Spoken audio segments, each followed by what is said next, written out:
Mon petit nom gâté, c'était sirop, parce que le sirop, on pouvait mettre avec toutes sortes de boissons et il y avait toujours un goût agréable, parce que voilà, je touchais à toutes les disciplines. J'ai commencé par le cyclisme traditionnel, l'école de vélo, et puis après, rapidement, on est arrivé au BMX, et puis à la descente VTT, au motocross, sport mécanique d'une manière générale, supermotard, monobike, rallye, karting. J'ai eu la chance, effectivement, de faire tous les sports où il y avait des sensations fortes et un moteur. Tout s'arrête après blessure, après une suspension en équipe de France, c'est un premier coup dur. Ensuite une EMI en 2002, donc, où là j'ai fait une expérience de mort imminente, où on a vu le couloir, comme on dit. Et puis en 2003, je reviens. Là, je glane pas mal de titres. Je reviens en équipe de France de descente VTT, je gagne une Coupe du Monde. Là, vraiment, c'est l'apothéose totale pour moi. J'avais 23-24 ans. Et puis en 2005, en Coupe du Monde, en Espagne, à Vigo exactement. Donc, comme on dit, ça... C'est parti en cacahuète et j'ai percuté un eucalyptus à plus de 80 km/h et là c'est, comme on dit en créole, il a éteint la lumière, il a éteint les fusibles, tout a brûlé et je me retrouve d'une nouvelle fois dans le coma.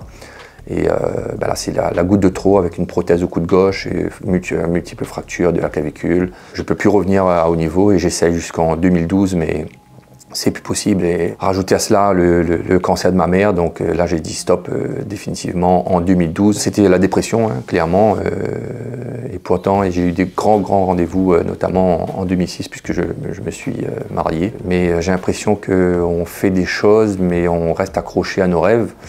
Alors, on devient père de famille, on fait de beaux enfants, on fait des projets, mais en fait il manque le socle. Je consommais beaucoup d'alcool, trop. C'est commencé par une bière, 2 bières, et puis c'est allé jusqu'au rhum, à 1-2 bouteilles par jour, le whisky.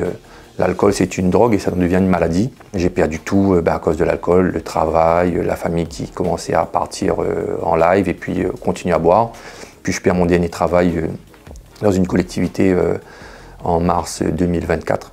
Et là, je sombre et puis je fais un burn-out. Je perds plusieurs kilos d'un coup, je ne mange plus et puis je continue à boire. C'était matin, midi et soir. L'alcool a fait que je touche le fond.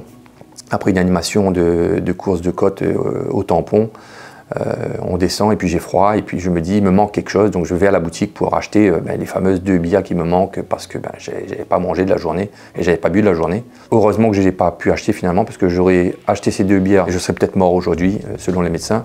Donc je n'ai pas eu le temps d'acheter ces bières là et donc j'ai fait un délirium tremens, donc une crise d'épilepsie avec un gros traumatisme crânien. Je suis tombé de ma hauteur contre un bar. Et donc rapidement j'ai été pris en charge. Donc 5 jours d'hospitalisation intense avec des hallucinations intenses. Et puis là je me réveille et puis je veux rentrer chez moi et on me dit que c'est pas possible encore et il faut faire donc tout ce qui est batterie de test, aller au CMP, donc centre médico-psychiatrique, d'aller en service addictologie, de tout ça. Je me dis waouh, non c'est pas possible. Et là je prends peur et là c'est le choc du sursaut d'orgueil et je retrouve la force et par la grâce que je connais. Plus jamais retouché d'alcool depuis 10 mois, le 27 octobre 2024. C'est une renaissance, c'est la providence, je crois qu'il faut vivre ça pour comprendre. Et l'association est née de ça. Pourquoi? Parce que c'est un projet qui me tenait à cœur depuis l'arrêt brutal de ma carrière. C'est de la lumière, d'être exposé et puis de vous prendre et vous jeter comme une chaussette, comme un simple employé qui existe par son travail, par sa passion, par son sport. Et moi, ça m'est arrivé dans le sport. Je voulais monter cette association-là depuis très longtemps pour cette reconnaissance du sportif de haut niveau. Et tout ça aussi est né d'une injustice en fait. C'est cette association de la non-reconnaissance des sportifs qui ont œuvré, qui ont porté les couleurs comme un ancien combattant qui est mort au combat ou qui s'est battu pour la France et qui aujourd'hui n'est même pas reconnu.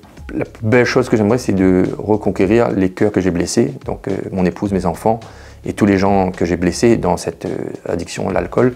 J'ai perdu beaucoup d'amis, j'ai perdu beaucoup de confiance, j'ai perdu des gens chers et qui comptaient sur moi, qui croyaient en moi et je les ai trahis quelque part en les oubliant dans l'alcool. Je ne pourrai jamais faire marche arrière, mais montrer que c'est possible et c'est peut-être de retrouver tout simplement un sens à sa vie à travers le sport et de se joindre à nous dans l'association pour porter le message qu'on peut vivre simplement et humainement en faisant du sport et en véhiculant l'image du sport de la plus belle des manières.